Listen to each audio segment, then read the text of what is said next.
Very good afternoon to all of you. Welcome in Ravi Sir Super 50 YouTube channel. This video is mainly for State Bank of India CBO. Okay, interview. Recently SBI CBO has declared their written result, and those who are qualified students, they are having the experience of working experience of other banks, either private or government sector. They are going interview for okay और ये जो mock है मैं एक राजस्थान के student का लेने जा रहा हूँ। आप लोग सुनिए कि state bank of India CBO में क्या क्या क्वेश्चन पूछ सकता है apart from the general questions. Okay start Ghanshyam. Yes Ghanshyam please come. Good afternoon sir. Good afternoon ma'am. Very good afternoon Ghanshyam. सबसे पहले तो आपका नाम बहुत अच्छा है घनश्याम। आपके नाम का क्या मतलब है? सर घनश्याम नाम जो है वो सर भगवान श्री कृष्ण का नाम था सर, तो उस नेम से घर वालों ने मेरा नाम घनश्याम रखा था सर। आगे बढ़ने के पहले एक सवाल पूछना चाहूँगा। अभी नरेंद्र मोदी के कैबिनेट में राजस्थान बीजेपी के कोई एक बहुत मुख्य व्यक्ति जिनको कि कैबिनेट मिनिस्ट्री दी गई है, उनका नाम और पोर्टफोलियो पता है आपको? हाँ सर पता है सर। उसका नाम माननीय श्री गजेंद्र सिंह जी शेखावत है और उनका लोकसभा क्षेत्र जोधपुर है और उनको संस्कृत मिनिस्ट्री दी गई है। टूरिज्म भी उन्हीं के पास है, कल्चरल टूरिज्म भी उनके पास है सर। ठीक है, अपना इंट्रोडक्शन दीजिए घनश्याम। सर मेरा नाम घनश्याम सुथार है और मैं बीकानेर जिले के सिडूंगरगढ़ कस्बे का रहने वाला हूँ। मैंने अपनी बीकॉम और एमकॉम की जो पढ़ाई है वो महाराजा गंगा सिंह विश्वविद्यालय बीकानेर से की है और फिलहाल मैं 2020 से लेके 2000 लास्ट फाइनेंशियल ईयर तक मैं मेघालय रूरल बैंक में एज ए असिस्टेंट मैनेजर के रूप में कार्यरत था सर। मेघालय रूरल बैंक में एज ए असिस्टेंट मैनेजर। तो उतना दूर आप कैसे चले गए? मतलब उतने दूर आपकी पोस्टिंग कैसे हो गई? आपने वहाँ का फॉर्म भरने का कैसे सोच लिया? सर एक्चुअल में सर घर की फाइनेंशियल स्थिति सही नहीं थी, तो मैंने सोचा कि थोड़ा जल्दी जॉब लेना था। तो पहले उससे एक साल पहले मैंने राजस्थान से ट्राई किया था मगर कुछ नंबर से रह गया और उसके बाद में मैंने सोचा कि क्यों ना मैं दूसरे स्टेट से ट्राई करूं। तो मैंने देखा कि मेघालय में सबसे ज्यादा कट ऑफ जाती है, तो मैंने मेघालय से ट्राई किया सर। सबसे ज्यादा कट ऑफ या कम कट ऑफ? उससे कम कट ऑफ गया सर। सबसे कम कट ऑफ। घनश्याम मैं ये जानना चाहूँगा कि तो अगर आप वहाँ कार्यरत थे और आप जॉब भी कर रहे थे, फिर आपने जॉब क्यों छोड़ दिया? सर जॉब इसलिए छोड़ दिया कि सर हर आदमी की आकांक्षा रहती है कि वो आगे बढ़े, तो मैंने सोचा कि क्यों ना मैं स्केल 2 में मेरा सिलेक्शन हो। तो मैंने IBPS के थ्रू वैकेंसी आती है सर स्केल 2 की, क्योंकि मैं स्केल 1 था जो मेघालय रूरल बैंक में, तो मैंने स्केल 2 की तैयारी की और उसमें मेरा सिलेक्शन हो गया छत्तीसगढ़ राज्य ग्रामीण बैंक में। तो मेघालय के बाद आपको छत्तीसगढ़ राज्य ग्रामीण बैंक मिला है, तो आप क्या छत्तीसगढ़ ग्रामीण राज्य बैंक में भी नहीं जाना चाहते? क्योंकि स्टेट बैंक ऑफ इंडिया में भी हम आपकी पोस्टिंग कहीं भी कर सकते हैं ऑल ओवर इंडिया, तो आप कैसे मैनेज करेंगे? सर एक्चुअल में सर मेरे शुरुआत में मेरा ड्रीम था कि सर मैं देश की सबसे बड़ी बैंक SBI में जॉब करूं, तो इसलिए सर मैं ये SBI CBO के रिजल्ट का वेट कर रहा था, इसलिए मैंने वहां पे ज्वाइनिंग नहीं की ताकि इसका फाइनल रिजल्ट आने के बाद मैं SBI CBO अगर मेरा सिलेक्शन होता है तो मैं SBI CBO ज्वाइन कर सकूं। SBI CBO के बारे में हम आगे बढ़ेंगे, तो सबसे पहले चलिए चाहे मैं इस पर ही सवाल पूछ लूँ। तो SBI CBO में हम आपकी पोस्टिंग कहीं भी कर देते हैं, जैसे वहाँ छत्तीसगढ़ था या पहले मेघालय था, तो आप इस बैंक में भी आगे जाएंगे ना, या इससे छोड़ के कहीं और? नहीं सर, ये देश की सबसे विश्वसनीय बैंक है। हाँ वो तो और है। मेरा शुरुआत से ड्रीम था कि मैं SBI स्टेट बैंक में जॉब करूं, तो मेरे लिए कोई मायने नहीं रखता कि मेरी कहीं भी पोस्टिंग हो। और सर मैं जो नॉर्थ ईस्ट का जो एकदम दूर दराज का एरिया ग्रामीण एरिया है, जो शायद देश का सबसे बैकवर्ड एरिया है, वहाँ पे भी मैं जॉब करके आया हूँ 3 साल 6 महीने, तो मेरे को नहीं लग रहा है कि मैं कहीं भी जॉब कर सकता हूँ। आप कर लेंगे, ये मुझे भरोसा है। चलिए मुझे योनो के बारे बताइए। सर योनो एक SBI की जो ये डिजिटल पेमेंट की एक एप्लीकेशन है सर, जिसके थ्रू हम जो डिजिटल और पेमेंट सेटलमेंट के जितने भी ट्रांजैक्शन होते हैं SBI के, वो हम कर सकते हैं sir. Okay, state bank of India का चेयरमैन, हेडक्वार्टर और टैगलाइन अगर आपको याद है तो? सर SBI का अभी जो फिलहाल जो चेयरमैन है वो माननीय श्री दिनेश जी खारा है सर। और sir tagline sir pure banking is nothing else India. Pure banking nothing else. एक दो और भी टैगलाइन है, आप देख लिए, नो इशू। हाँ सर। ओके, ठीक है। स्टेट बैंक ऑफ इंडिया और मार्केटिंग और भी चीज़ें से रिलेटेड मैं क्वेश्चंस पे आऊँगा। सबसे पहले मुझे बताइए कि जो मेघालय में जिस बैंक में आप थे, आपका प्रोफाइल क्या था वहाँ? सर वहाँ पे मैंने 3 साल और 6 महीने जॉब किया है सर। तो 3 साल तक मैं वहाँ के हेड ऑफिस में जो एनपीसीआई के जो कुछ प्रोडक्ट है उनका पेमेंट और सेटलमेंट करता था सर। एनपीसीआई ठीक है? के प्रोडक्ट्स हाँ। का? हाँ, पेमेंट और सेटलमेंट और रिकॉन्साइल करता था। और 6 महीने सर मैंने जो हमारे मेघालय रूरल बैंक की सबसे बड़ी ब्रांच है शिलोंग मेन ब्रांच, वहाँ पे मैं एनपीए डिपार्टमेंट संभालता था सर। आता हूँ मैं एनपीए डिपार्टमेंट में। सबसे पहले मुझे एनपीसीआई के जो प्रोडक्ट आप सेल करते थे उसके बारे में बताइए। क्या सर? एनपीसीआई के क्या product? Okay sir. Sir sorry sir, समझा नहीं मैं क्वेश्चन सर। आपने क्या बोला कि आप एनपीसीआई में क्या करते थे? अच्छा सर, एनपीसीआई में सर हम यूपीआई, आईएमपीएस, एनएफएस और एईपीएस के जो प्रोडक्ट है ना उनका रिकॉन्सिलेशन करते थे और पेमेंट सेटलमेंट करते थे। एनएफएस के बारे में बताइए मुझे। Sir NFS stand for national financing switch sir. Sir ये एटीएम का एक ऐसा शेयर नेटवर्क है जिसमें जितने भी देश के जितने भी एटीएम हैं और एटीएम मशीन्स है उनको जो एनएफएस के थ्रू ही उनका पेमेंट और सेटलमेंट होता है। जैसे सर हम अपने एसबीआई की बात करें, क्योंकि मेघालय रूरल बैंक है वो पेरेंटल बैंक एसबीआई था, तो उसमें जो जितने भी ट्रांजैक्शन होते थे वो अपने जो इनका ये स्विचिंग हब है सर बेलापुर महाराष्ट्र में, सर उनके थ्रू होके ही जितने ट्रांजैक्शन है वो उनके थ्रू होके उनसे एक टीएलएफ फाइल बनती थी। ये एनपीसीआई प्रॉफिट मेकिंग है या नॉन प्रॉफिट मेकिंग? नहीं सर, नॉन प्रॉफिट मेकिंग है सर। इसी से रिलेटेड अगर कल को कभी एनपीसीआई फेल कर जाए तो ये लोग कुछ समय पहले, कुछ साल पहले बात कर रहे थे न्यू अम्ब्रेला एंटिटी का, NUE, न्यू अम्ब्रेला एंटिटी। इसके बारे में कुछ आइडिया है आपको घनश्याम?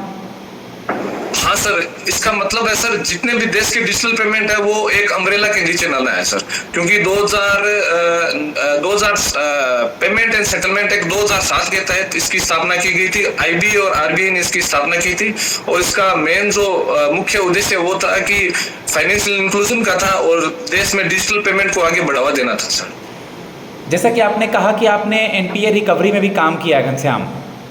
Yes sir. तो लोन अगर एनपीए होता है तो उसके बाद मुझे जरा समझाइए, अगर आपको पता हो तो SMA 0, SMA 1, SMA 2 या आगे क्या क्या प्रोसीजर है लोन रिकवरी का? सर SMA के बारे में आपको बताता हूँ सर। मैं SMA आरबीआई ने 2016 में इंट्रोड्यूस किया था। ये SMA stand for special mention account sir. ठीक है सर। और इसमें क्या होता है सर, जो इनका जो एनपीए होने की संभावना होती है ना सर, उसको ये क्लेरिफाई करते हैं। जैसे सर इस SMA 0 एक कस्टमर बोरोवर सर उसका जो EMI और प्रिंसिपल अगर वो 0 से 30 दिन तक नहीं चुकाता है तो SMA 0 होता है सर। और SMA 1 31 से लेके 16 डे तक SMA 1 होता है और 61 से लेके 90 तक SMA 3 होता है और उसके बाद में अकाउंट वो NPA हो जाता है सर। ओके, DRT सुना है, डेप्ट रिकवरी ट्रिब्यूनल? Yes sir. बताइए सर। डेप्ट रिकवरी ट्रिब्यूनल एक ऐसा कोर्ट है सर जिसमें बैंक के जितने भी एनपीए, ये एक एनपीए का सेटलमेंट होता है सर इसमें। और इसमें जो मिनिमम सेटलमेंट 1 लाख से ऊपर तक का जो सेटलमेंट होते हैं वो इनमें 5 लाख है सर। 1 लाख मेरे को क्लिक नहीं हो रहा है सर। कोई नहीं, DRT देख लीजिएगा। ARC सुना है, asset reconstruction company? Yes sir. Yes sir. Sir asset reconstruction company, ये बेड बैंक भी बोलते हैं सर इसको। 2021 के बजट में निर्मला सीतारमण जी ने इसको इंट्रोड्यूस किया था और ये एनपीए की रिकवरी के लिए काम करते हैं सर। ओके घनश्याम, जैसा कि आपने सुना होगा कि एग्रीकल्चरल लैंड पे सरफेसी नहीं लगता। Yes sir. तो पहले मुझे बता दीजिए सरफेसी एक्ट क्या है और क्यों नहीं लगता? सर सरफेसी एक्ट ये एक डीआरटी की तरह एक कोर्ट है। सॉरी सर, ये एक बैंक को एक क्या बोलते हैं सर, क्लिक नहीं कर पा रहा हूँ। बैंक को एक सुविधा है कि वो ये कस्टमर्स का जो बोरोवर्स का जो लोन है उसको वो वसूल करने का उसको एक क्लिक नहीं कर पा रहा हूँ सर। ठीक है, कोई बात नहीं, सरफेसी DRT देख लीजिएगा। आपने सुना है hair cut word? Hair cut Yes, सुना sir. होगा, लोन से related hair cut, write off, waive off, सुना है? Yes sir. तीनों के बारे में पता है, हेयर कट, राइट ऑफ और waive off? Sir hair cut के बारे में नहीं पता, मैंने पढ़ने की कोशिश की थी मगर मेरे को कहीं मिला नहीं, और वे ऑफ के बारे में और राइट ऑफ के बारे में सर जानता हूँ सर। ठीक है, मैं हेयर कट के लिए मुझे मैसेज कर दीजिएगा, मैं बता दूंगा, भेज दूंगा। अच्छा। ये दोनों जो पता है उसके बारे में बताइए मुझे। सर पहले तो राइट ऑफ बताता हूँ सर। राइट ऑफ सर वो होता है, जैसे मान लो सर बैंक का जो लोन है वो लॉस एसेट में चला जाता है, तो उसमें क्या होता है सर, वो अपन बैलेंस शीट की, जैसे एनपीए होता है तो वो बैलेंस शीट की एसेट साइड में दिखाते हैं सर, ठीक है सर। और धीरे धीरे लोन अगर खराब हो जाता है तो वो लाइबिलिटी साइड में आ जाता है, क्योंकि वो खराब हो जाता है, तो उसको क्या होता है सर, उसको अकाउंट को पीएनएल अकाउंट में दिखाने के लिए उसको राइट ऑफ कर देते हैं बैलेंस शीट से, तो उसको राइट ऑफ बोलते हैं सर। Web of? और वेव ऑफ सर, जैसे मान लो सर गवर्नमेंट स्कीम के अंतर्गत मान लो कोई किसी किसानों का कर्जा माफ हो गया और ये हो गया, ये सब वेव ऑफ में आते हैं। टू बिग टू फेल में 3 बैंक्स आती हैं इंडिया की, तीनों बैंकों का नाम? सर एक तो अपनी स्टेट बैंक ऑफ इंडिया और आईसीआईसीआई बैंक और एचडीएफसी बैंक है सर। जिसका कि एक और नाम क्या है? किसका sir? Too big to fail को एक और नाम से बुलाते हैं, domestically systematic important bank. Important bank, DSIB। Domestically important systematic bank. Domestically important DSIB, SIB, systematically important bank. Okay. Provisioning word सुना है घनश्याम? प्रोविजनिंग? Yes sir. बताइए सर एक्चुअल में प्रोविजनिंग सर, जो एनपीए जो अकाउंट होते हैं सर, जो अपने बोरोवर के जो एडवांस होते हैं ना सर, उनका एक अलग अलग क्राइटेरिया में प्रोविजनिंग होता है, ताकि बैंक आने वाले टाइम में उसको जो लोन है उसको वहन कर सके। तो इसके लिए सर अलग अलग, जैसे मान लो सर सब स्टैंडर्ड में, डाउटफुल में, लॉस एसेट्स में अलग अलग प्रोविजनिंग की जाती है सर। ओके। आप SBI CBO में आना चाहते हैं, आपने चेक किया कि SBI CBO का वर्क प्रोफाइल क्या है, ये किस तरह का पोस्ट है, इसमें क्या करना पड़ता है, PO के ऊपर है, नीचे है, इसके बारे में कुछ बताएं। Yes sir. Sir SBI CBO stand ये सर्कल बेस्ड ऑफिसर पोस्ट है सर। इसमें सर मेनली मार्केटिंग पे फोकस रहता है सर, और जो नॉर्मल जो बैंक PO का प्रोफाइल होता है वही होता है सर।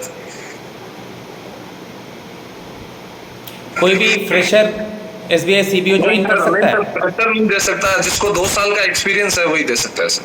ठीक है, मान लीजिए आपकी पोस्टिंग हम लोग करते हैं राजस्थान में सवाई माधोपुर में, ओके सर। SBI ब्रांच में, ठीक है, और आपके आसपास में एक तरफ ICICI है और एक तरफ कोई AU फिनांस बैंक या कोई और बैंक है, तो अपने स्टेट बैंक ऑफ इंडिया को प्रमोट करने के लिए आप क्या करेंगे? सर सबसे पहले तो सर एज ए ऑफिसर मैं वहाँ की जो एरिया प्रोफाइल है उसके बारे में जानूंगा सर। किस टाइप का वहाँ पे बिजनेस है, किस टाइप की खेती होती है, और जो अनटच कस्टमर है सर उनके पास मैं जाऊंगा और उनको अपने प्रोडक्ट के बारे में जानकारी दूंगा, और उनको अपने जो प्रोडक्ट है उनके बारे में जानकारी दूंगा, और उनको जितनी हो सके उतनी कस्टमर्स को सेटिस्फेक्शन करने के लिए, ताकि कस्टमर बैंक में आए उनके लिए उनको ये फैसिलिटी देंगे, और सर उनको अपने जो प्रोडक्ट है वही बताएंगे सर। ठीक है घनश्याम, आप मुझे ये बता दीजिए कि जैसा कि आपने सुना होगा कि इंडिया में डिजिटल बैंकिंग को प्रमोट तो हम कर रहे हैं, लेकिन कुछ ऐसा सेगमेंट है जो डिजिटल बैंक यूज़ करने के बाद साइबर क्राइम का शिकार हो रहा है। क्या मैं सच बोल रहा हूँ?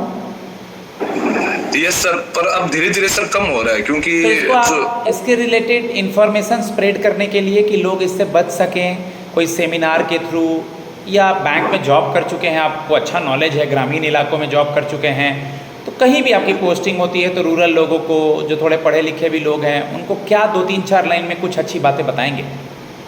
क्योंकि बेचारे का हार्ड अर्नड मनी होता है। Yes sir. सर एक्चुअल में सर ये एक ऑनलाइन, इसमें सर मेनली क्या होता है सर, ऑनलाइन फ्रॉड होता है सर। ठीक है सर, उसके लिए हम जैसे मान लो मैं अभी शिलोंग ब्रांच में पोस्टेड था, तो हम क्या क्या करते थे सर, ब्रांच के बाहर पेम्पलेट लगा देते थे और उसमें जो गाइडलाइन है वही सब उसमें लिख देते थे कि भाई ये चीज आपको फॉलो करनी है, ये चीज आपको फॉलो नहीं करनी है, और ओटीपी किसी से न शेयर करें। ऐसे नॉर्मल जो चीज है वो हम एज ए टेम्पलेट के बेस पे हम चिपका देते थे। तो सर इसमें सर हम ये कर सकते हैं कि मान लो एक बड़ी सिटी है, तो वहाँ के जो मेन जो चौक होता है ना सर, वहाँ पे जाके हम टेम्पलेट लगाएं और कस्टमर को अवेयर करें। और इसके लिए सर कैंप भी लगा सकते हैं कि भाई जैसे मान लो सर आप ओटीपी न शेयर करें। एक और सिचुएशनल क्वेश्चन, आप एनपीए रिकवरी में काम कर चुके हैं, बहुत सारे ऐसे किसान हैं महाराष्ट्र गुजरात के जो कि लोन ना चुका पाने की वजह से फांसी लगा लेते हैं और वो कहते हैं कि मेरे पास पैसा भी नहीं है, मैं तो लोन लिया हूँ लेकिन मैं चुकाने की स्थिति में नहीं हूँ। तो आगे चल कर के लोन एनपीए ना हो या वैसे किसान जो चुकाने की हालत में नहीं हैं, बैंक को क्या करना चाहिए? सर बैंक को क्या करना चाहिए सर, उसके लिए ऑप्शन तो नहीं है, मगर गवर्नमेंट आजकल सब्सिडी भी दे रही है सर। जैसे सर केसीसी में मान लो अगर कस्टमर सही टाइम पे अगर लोन चुका दे तो उसका 4% रेट पे ही पड़ता है, जो न के बराबर है सर एक तरह से देखे तो। और तो sir KCC state government loan wave भी करती है, या अगर सर ऐसा लगता है कि वो दोबारा बैंक से लोन ले सकता है तो हम उसको दोबारा लोन दे करके उसके पिछले चीज जो लोन ऑलरेडी ले रखा था उसको भरपाई। लोन हो गया सर, टॉप अप लोन, ठीक है। और सर इसमें सर पीएमईजीपी में तो जैसे सर 35% तक मान लो सर ये है सब्सिडी है, तो इसके लिए ये एक अच्छा ऑप्शन है सर। आज धीरे धीरे सर गवर्नमेंट भी सब्सिडियां बढ़ाने लगी है। आपका जो वर्क एक्सपीरियंस है, आपका ये वर्क एक्सपीरियंस आपको state bank of India CBO में कैसे हेल्प करेगा घनश्याम? सर देखो सर एनपीए तो मान लो सर आज देश की हर ब्रांच में एनपीए रिकवरी के लिए जरूरी है सर कि उसको एनपीए के बारे में नॉलेज होना ही चाहिए सर। ठीक है सर, और एक डिजिटल पेमेंट के थ्रू मैं कस्टमर्स को ये बता सकता हूँ कि आपको क्या करना है क्या नहीं करना है। और सर ये जैसे मान लो सर जैसे एनएफएस बहुत ही एक ऐसा प्रोडक्ट है सर जो हर कस्टमर यूज करता है सर, तो उस कस्टमर को अवेयर कर सकता हूँ मैं सर। और सर मेरे जनरल बैंकिंग भी मेरे को आती है सर, और धीरे धीरे सर बाकी चीज भी सीख लूंगा मैं। ठीक है, आपकी हॉबी क्या है? सर मेरी हॉबी है क्रिकेट खेलना है और क्रिकेट देखना और डांसिंग है sir. T20 world cup mail वाला कहाँ हो रहा है और फीमेल वाला इसी साल कहाँ होगा? सर मेल वाला यूएसए और वेस्ट इंडीज में हो रहा है सर, और फीमेल वाला सर इंग्लैंड में होगा शायद, बांग्लादेश। अच्छा बांग्लादेश में से क्लिक नहीं कर पा। हाल ही में 2 फेमस इंडियन क्रिकेटर ने संन्यास लिया है। अच्छा सर, बहुत फेमस। एक तो सर केदार जाधव है और एक विकेट कीपर, एक दिनेश कार्तिक सर। दिनेश कार्तिक और केदार जाधव। पापा क्या करते हैं? सर पापा अभी राजनीति में है सर। पापा पॉलिटिक्स में हैं? Yes sir. ठीक है। जैसा कि आपने सुना होगा कि बीकॉम, आपका बीकॉम से सवाल पूछने जा रहा हूँ। आप बीकॉम के स्टूडेंट्स हैं और बीकॉम के बच्चों को बैंकिंग इंडस्ट्री में हेल्प भी मिलता है, तो 2 टर्म है, एक हाइपोथिकेशन है और एक प्लेज है। Yes sir. इन दोनों में डिफरेंस बता दीजिए सर। हाइपोथिकेशन एक अस्थायी संपत्ति पे लगता है सर। जैसे बोरोवर्स की जो अस्थायी संपत्ति है, इसका एक उदाहरण है जैसे सर गाड़ी। और प्लेज भी अस्थायी संपत्ति पे लगता है, और ये इसका एक उदाहरण है gold sir. Hypothecation, pledge, mortgage अच्छे से देख लेगा, ठीक है। डेट इक्विटी रेशियो सुना है? इक्विटी रेशियो सर मैं अकाउंट्स का आर्ट्स क्लास लेने वाला था सर। ठीक है, बाद बीकॉम से रिलेटेड मैं अगले मॉक में पूछ लूंगा। बीकॉम से रिलेटेड सवाल थोड़ा सा, क्योंकि बैंक से रिलेटेड हो, जॉब कर चुके हो और बैंक के जो टर्म्स है वो तुम पूछ सकते हैं। ये सर ये इसका मेरे को डेफिनेशन सही से नहीं मिला, मॉर्गेज प्लेज और दूंगा मैं hypothecation दूंगा। का। ठीक है गाइज, मैं घनश्याम को फीडबैक देता हूँ। तकरीबन 20 मिनट का मॉक हो चुका है। ओके, और आप इंटरेस्टेड है मॉक इंटरव्यू के लिए इन एनी लैंग्वेज, इंग्लिश और Hindi, my number is 7503235358। Okay, I will guide you, take your mock according to your education qualification, your work experience, and guide you and give your question answer related to any field. God bless you. Thanks a lot.